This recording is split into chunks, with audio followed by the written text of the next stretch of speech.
Hi welcome back to S Academy. ఈరోజు మనం ECET 2024 సంబంధించి ఎగ్జామ్ ఉంది కదా మనకు 6th అండ్ 8th. సో దానికి సంబంధించి ఎలా మనం ఎగ్జామ్ని అటెంప్ట్ చేయాలా అంటే ఒక మాక్ టెస్ట్ ద్వారా ఒకసారి అయితే మనం లైవ్లో చూద్దాము ఎలా రాస్తాం ఎగ్జామ్. సో మనం ఎక్కడ టేక్ కేర్ తీసుకోవాలంటే ఎక్కడెక్కడ మనం జాగ్రత్తలు తీసుకోవాలనేది ఈ వీడియోలో మనం డిస్కస్ చేద్దాం. ఓకేనా. సో ఫస్ట్ మీరు మన ఈసెట్ 2024 అని గూగుల్లో సెర్చ్ చేసిన లేదా ఈ లింక్ నేను డిస్క్రిప్షన్లో ఇస్తాను. ఈ లింక్తో మీరు ఓపెన్ చేసుకున్న మీకు ఇక్కడ హోమ్ అబౌట్ ఎలిజిబిలిటీ ఇలా కనిపిస్తుంది కదా. సో ఇలా చూసుకుంటూ పోతే కనుక డీటెయిల్ నోటిఫికేషన్ తర్వాత మీకు ఇక్కడ కేటగిరీ తర్వాత మాక్ టెస్ట్ అని ఉంటుంది. సో ఇది ట్యాప్ కాబట్టి నేను రికార్డ్ చేస్తాను అది. సో ఇక్కడ నాకు ఓవర్లాప్ అవుతుంది. మీరు ఈ టెస్ట్ పైన అంటే ఇక్కడ మాక్ టెస్ట్ లా కొంచెం కనిపిస్తుంది కదా, ఈ టెస్ట్ పైన మీరు క్లిక్ చేస్తే కనుక ఇక్కడ మీకు సంబంధించిన బ్రాంచెస్ అయితే ఓపెన్ అవుతాయి. ఓకేనా. సో ఇది మాక్ టెస్ట్. ఇప్పుడు దీంట్లో నుంచి నేను ఫర్ ఎగ్జాంపుల్ ఏదో ఒక బ్రాంచ్ తీసుకొని దానిపైన ఎగ్జామ్ రాసేకి ట్రై చేస్తాను. ఓకేనా. సరే, ఇప్పుడు నెక్స్ట్ పేజ్ ఇలా ఓపెన్ అయింది.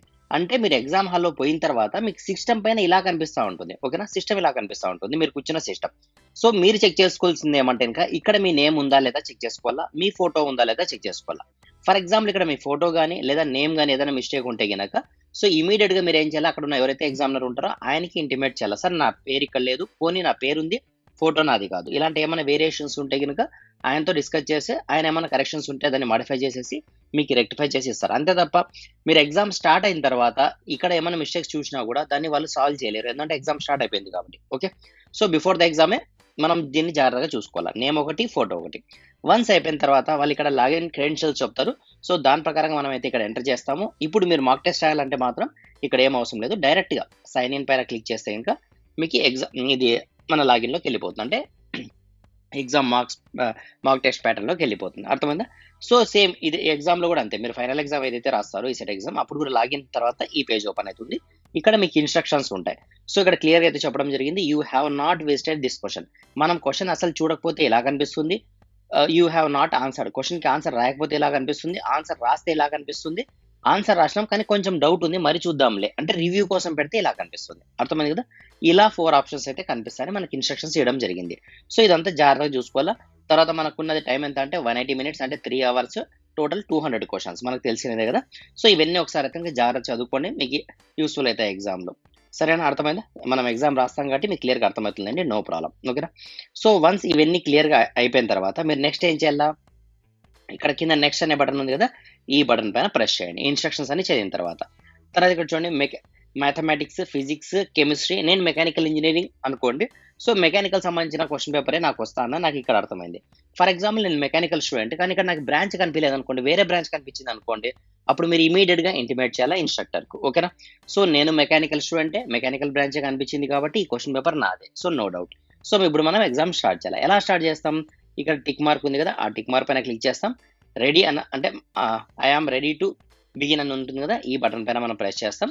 సో వన్స్ మనం టైం రీచ్ అయిన వెంటనే ఆటోమేటిక్గా ఈ పేజ్ అయితే ఓపెన్ అవుతుంది, అంటే ఎగ్జామ్ స్టార్ట్ అయిపోయింది. సో ఇక్కడ మనం చూడొచ్చు టైం లెఫ్ట్, అంటే మనకు టైం కౌంట్ డౌన్ రివర్స్లో జరుగుతూ ఉంటుంది, డిసెండింగ్ ఆర్డర్లో. 180 minutes కదా టోటల్గా, అవి డిక్రీజింగ్ ఆర్డర్లో జరుగుతూ ఉంటుంది. ఇక్కడ మనం చూడొచ్చు mathematics, physics, chemistry and mechanical engineering subject అంటే కోర్ సబ్జెక్ట్స్ ఉన్నాయి. సో ఇక్కడ చూస్తే ఇంకా మనం ఫర్ ఎగ్జాంపుల్ ఈ క్వశ్చన్ ఓపెన్ చేసినాం, ఈ క్వశ్చన్ మనం సాల్వ్ చేయలేదనుకోండి, సెకండ్ క్వశ్చన్ పోవాలంటే ఇంకా మీ కింద సేవ్ అండ్ నెక్స్ట్ ఉంటుంది. మీరు ఆన్సర్ సేవ్ చేసి ఇక్కడ ఫర్ ఎగ్జాంపుల్ నాకు ఈ క్వశ్చన్కి ఆన్సర్ వచ్చి అనుకోండి, నేను ఆన్సర్ క్లిక్ చేస్తా, సేవ్ అండ్ నెక్స్ట్ కొడితే నెక్స్ట్ క్వశ్చన్కి వెళ్ళిపోయింది. అంటే నేను దీన్ని రాసినాను, ఆన్సర్ చేసినాను, నాట్ ఆన్సర్. నేను ఆన్సర్ చేయకపోతే ఇలాగే ఉంటుంది. ఫర్ ఎగ్జాంపుల్ నేను ఇక్కడ చేయలేదు అనుకోండి, నెక్స్ట్కి వెళ్ళిపోయాను అనుకోండి, సో నేను దీనికి ఆన్సర్ చేయలేదు, నాట్ ఆన్సర్డ్ క్వశ్చన్. ఓకేనా, అర్థమైందా. ఫర్ ఎగ్జాంపుల్ ఇవన్నీ ఏంటి సార్ అంటే ఇవన్నీ కూడా నేను అసలు నాట్ విజిటెడ్, ఇంకా చూడలేదు నేను ఈ క్వశ్చన్స్. ఫర్ ఎగ్జాంపుల్ నేను ఈ ఫోర్త్ క్వశ్చన్కి వచ్చిన, ఈ ఫోర్త్ క్వశ్చన్లో నాకు ఇది కరెక్ట్ ఏమో అనిపిస్తుంది కానీ కొంచెం డౌట్ ఉంది థర్డ్ ఆప్షన్. సో నేనేం చేస్తాను, థర్డ్ ఆప్షన్ పైన టిక్ కొట్టి సో మార్క్ ఫర్ రివ్యూ అని పెట్టేస్తా. అంటే దాని మీనింగ్ ఏమి, ఇది నేను ఆప్షన్ పెట్టినాను కానీ కొంచెం డౌట్ ఉంది అని. ఫర్ ఎగ్జాంపుల్ మీరు ఎగ్జామ్ అంతా రాసిన తర్వాత ఇలా వదిలేసినా కూడా ఇది కరెక్ట్ ఆన్సర్ కిందనే కన్సిడర్ అవుతుంది ఆటోమేటిక్గా. అర్థమైందా. మీరు రివ్యూలో పెట్టినా కూడా అది కరెక్ట్ కిందనే తీసుకుంటుంది సిస్టమ్, వన్స్ సబ్మిట్ అయిపోయిన తర్వాత ఎగ్జామ్. సరే, ఇప్పుడు ఓవరాల్గా మనకు అర్థమైంది, ఇలా పెట్టుకుంటా పోలన్న ఆప్షన్స్. కానీ మీరు ఫస్ట్ ఎగ్జామ్ స్టార్ట్ చేసే ముందు మ్యాథమెటికల్ సబ్జెక్ట్లో అంటే ఇంకా మీరు కొంచెం ఎక్కువ బ్రెయిన్ యూజ్ చేయాల్సి వస్తుంది కాబట్టి కొంచెం కన్ఫ్యూజ్ అయ్యే ఛాన్సెస్ ఉంటాయి. ఫర్ ఎగ్జాంపుల్కి నాకు 5th క్వశ్చన్ రాదనుకోండి, నేను బ్రెయిన్ ఎక్కువ యూజ్ చేస్తా, నెక్స్ట్ క్వశ్చన్కి వెళ్ళిపోతా, 6th క్వశ్చన్ ఎక్కువ ఆలోచిస్తా, 7th క్వశ్చన్ ఎక్కువ ఆలోచిస్తా. సో కన్ఫ్యూజ్ అయ్యే ఛాన్సెస్ ఉంటాయి, థియరీ పార్ట్ కూడా మనం మిస్ అయ్యి రాంగ్ రాసే ఛాన్సెస్ ఉంటాయి. కాబట్టి మనం ఫ్రీ మైండ్తో ఉండాలంటే మనం ఏం చేయాలి, ఫస్ట్ మీకు మ్యాథ్స్ కాకుండా పోనీ మ్యాథ్స్ చాలా ఇంట్రెస్టెడ్, నాకు బాగా వచ్చు అనుకుంటే మ్యాథ్స్ స్టార్ట్ చేయండి. లేదు నాకు మ్యాథ్స్ టఫ్, కామన్గా అందరికీ మ్యాథ్స్ టఫ్ ఉంటుంది కదా, సో మ్యాథ్స్ని పక్కన పెట్టేసి థియరీ టాపిక్ అయినా మీ కోర్ సబ్జెక్ట్ పైన ఫోకస్ చేయండి. సో, ఇవన్నీ ఆల్మోస్ట్ ఆల్ థియరీ టాపిక్సే ఉంటాయి కాబట్టి, ఇక్కడ మీకేవేవైతే వచ్చో అవన్నీ రాసుకుంటా ఎళ్ళిపోండి. ఆన్సర్స్ అన్నీ రాసుకుంటా ఎళ్ళిపోండి. అర్థమైందా? ఫస్ట్ లెవెల్ ఏం చేయాలా, మీకొచ్చిన ఆన్సర్స్ అన్నీ కంప్లీట్‌గా రాసుకుంటూ ఎళ్ళిపోవాల. టోటల్ ఎన్ని క్వెషన్స్ ఉన్నాయి? కోర్‌వి మనకి 100 క్వెషన్స్ ఉంటాయి. 100 క్వెషన్స్ కంప్లీట్ అయిపోయినాయి. 100 క్వెషన్స్ కంప్లీట్ అయిపోయిన తర్వాత ఇప్పుడు చూడండి. చాలా మందికి డౌట్. సార్ నాకు ఏ, బి, సి, డి బిట్స్ అనుకున్నాం కదా! అంటే ఏదో చీట్ కోడ్ ఆ విధంగా. ఫర్ ఎగ్జాంపుల్ నేనేమంటానంటే మొత్తం టోటల్‌గా ఉన్న 100 క్వెషన్స్‌లో మీరు ఎన్ని క్వెషన్స్ రాసినారో ఏం లేదు ఎలా తెలుస్తుంది? ఫర్ ఎగ్జాంపుల్ మీరు ఇక్కడ చూడండి. ఇక్కడ మీకు అన్నీ ఆటోమేటిక్‌గా తెలుస్తాయి. ఫర్ ఎగ్జాంపుల్ ఇప్పుడు నేను థర్డ్ క్వెషన్ తీసుకున్నా. థర్డ్ క్వెషన్ టిక్ కొట్టిన సేవ్. తర్వాత సెవెంత్ క్వెషన్ తీసుకున్నా. దానికి గూడా నేను రైట్ ఆన్సర్ పెట్టా. అర్థమైందా? సో దట్ ఇక్కడ మీరు చూస్తే గనక ఆన్సర్ నేను కరెక్ట్ ఆన్సర్ రాసింది 2 రాసినాను. నాట్ ఆన్సర్ అసలు ఆన్సరే చేయనివి 5 ఉన్నాయి. రివ్యూ కింద ఇంగేం పెట్టలేదు. అర్థమైందా? ఇక్కడ మనకు కనిపిస్తా ఉంటుంది. అంటే టోటల్ క్వెషన్స్‌లో మనం ఎన్ని కరెక్ట్ రాసామని తెలుస్తుంది. అంటే ఫర్ ఎగ్జాంపుల్ మీరు టోటల్ 100లో మీరిక్కడ 15 రాసినారనుకోండి. ఇంగ మీకు 50 రావడం లేదు. అప్పుడు మీరేం చేయాలా? మెకానికల్ ఇంజినీరింగ్ సబ్జెక్ట్సే నెక్స్ట్ రౌండ్‌కెళ్ళిపోవాల. అర్థమైందా? నెక్స్ట్ రౌండ్‌కెళ్ళిపోవాలి. ఎళ్ళిపోయేటప్పుడు మీరు కొంచెం జాగ్రత్తగుండాల. ఇక్కడ మీకు ఎంత టైమ్ ఉంది? 180 మినిట్స్ ఉంది. సో, మీరు మెకానికల్ ఇంజినీరింగ్ సబ్జెక్ట్ అంతా కంప్లీట్ అయిపోయే లోపల ఇది 100 అవర్స్ సారీ 100 మినిట్స్ మిగిలాలి. అంటే 80 మినిట్స్‌లోనే మీరు కంప్లీట్ చేయాలి కోర్ సబ్జెక్ట్‌ని. కోర్ థియరీ కాబట్టి మీరు ఈజీగా కంప్లీట్ చేయొచ్చు. అర్థమైందా? సో, ఇక్కడ టైమ్‌ని జాగ్రత్తగా చూసుకోండి. సో, ఫస్ట్ రౌండ్ అయిపోయింది. 15 కరెక్ట్ అయినాయి. సెకండ్ ఇంకోసారి చెక్ చేసుకుంటా పోండి. చెక్ చేసేటప్పుడు మీరు ఇక్కడ నెక్స్ట్ కొట్టుకుంటా కన్‌ఫ్యూజ్ కాదండి. డైరెక్ట్ ఇక్కడ వచ్చేసేయండి. ఫర్ ఎగ్జాంపుల్ నాకు ఫస్ట్ క్వెషన్ ఆన్సర్ చేయలేదు. ఫస్ట్ క్వెషన్ పైన ఇక్కడ టిక్ చేస్తే ఫస్ట్ క్వెషన్ ఓపెన్ అయితుంది. నేను నైన్త్ క్వెషన్ పోవాలా. సో, నైన్త్ క్వెషన్ పైన టిక్ కొడితే నైన్త్ క్వెషన్ ఓపెన్ అయిపోతుంది. మీరు ఇక్కడ నెక్స్ట్ అనుకుంటా టైమ్ వేస్ట్ మాత్రం చేసుకోవద్దండి. ఎందుకంటే మాక్సిమం స్టూడెంట్స్ బయటకొచ్చిన తర్వాత ఇచ్చే ఆన్సర్ ఏమంటే ఇంకా, "సార్ నాకు ఇంకో 10 మినిట్స్ దొరికింటే ఇంకో 5, 6 క్వెషన్స్ రాస్తాను సార్. నేను టైమ్ అయిపోయింది" అంటారు. సో, టైమ్ సేవ్ చేసుకోవాలంటే ప్రాపర్ టైమ్ మేనేజ్‌మెంట్ కూడా ఉండాలి కాబట్టి డైరెక్ట్ ఏ క్వెషన్ అయితే మీకు వదిలేసినారో ఆ క్వెషన్ డైరెక్ట్ ఎళ్ళిపోండి. అర్థమైంది కదా పాయింట్? సరే. ఫస్ట్ రౌండ్‌లో 50 క్వెషన్స్ రాసినాం. తర్వాత ఏవైతే డౌట్స్ ఉన్నాయో అవి రివ్యూస్ గాని, వదిలేసినవి గాని ఇంకోసారి సెకండ్ రౌండ్‌లో చెక్ చేసుకున్నాం. ఫస్ట్ రౌండ్, సెకండ్ రౌండ్ తర్వాత అయిపోయిన తర్వాత మీరిక్కడ చూడండి ఫస్ట్ క్వెషన్ పైన టిక్ కొట్టి ఫర్ ఎగ్జాంపుల్ నా second answer correct. First question, second answer correct.